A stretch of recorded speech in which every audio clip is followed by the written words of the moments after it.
Welcome to the IL2m But, and welcome to the sound of my voice. This is Toshio, and in case you haven't guessed, no, I'm not in the least bit Japanese. Now, this plane is a lot of fun. It's a Russian attacker rank 3, which makes it useful for gaining RP and lions, and I'm flying the premium version, which was a fantastic deal, like 2 years ago when I bought it. And I've put a lot of miles on this airplane. It takes a bit of getting used to, especially since the rockets fly differently than the American HVARs that I'm used to. And the guns, while they are extremely powerful, are mounted in the wings, so you'll have to get comfortable with a convergence. Right now, I'm using 600 meters convergence, which works pretty well for ground attack. Oh, yeah, that was a death. Night battle, right, 600 meters convergence. Not bad at the kind of ranges that you'll manage to encounter airplanes with the IL2m. This is not a fighter.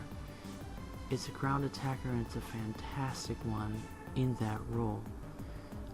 But it can actually pull a few fancy maneuvers in a very limited way for an extremely limited time. What this ends up producing for you is an airplane that's fun, durable, and extremely quick at getting into matches and then, well, out of matches. So, what is the purpose of this airplane? Even, what's the purpose of this video? Well, just to show you a fun, easy to fly aircraft that once you get a handle for how the rockets and bombs work, never really feels overpowered, but always feels like it has a chance to do neat stuff, like tear the wings off of aircraft.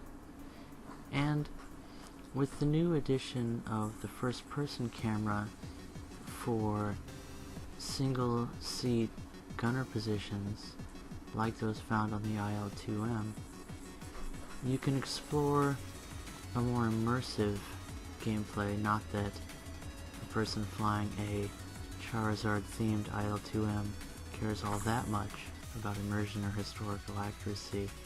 This flight is all about the fun. So, with that in mind, this airplane is very easy to have fun in.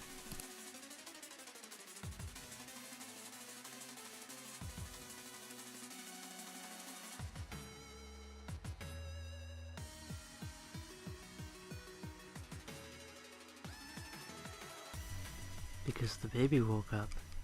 Guppy! Hi! Hi, Chubby. You're so pretty. You're so pretty. Hi. Hi. I love you, Guppy. I love you, Guppy. You're so pretty. You're so pretty. I love you.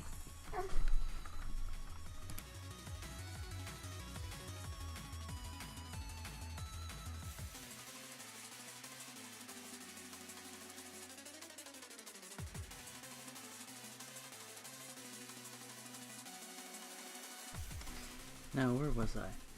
So, the IL2m, very fun, easy to fly. One thing you want to keep in mind is this airplane is very heavy, and the armor, while useful when you're being shot, in that it can protect some critical components from MGs, but probably not cannons, is gonna slow you down quite a bit.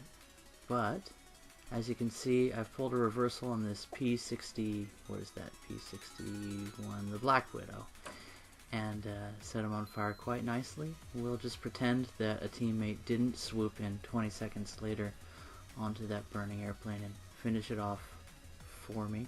But I turned and continued ground pounding. So as I was saying, heavy armor, heavy aircraft, mediocre engine, fairly satisfying, not really durable, but again, armored. So what you do is you fly in a straight line, low to the ground. Anyone that wants to engage you is going to have to come down to your level. And when they do, turn toward them when you have just enough time to line up the guns, get a few shots off, and you'll get a feel for it. But mainly what you want to do is attack ground targets.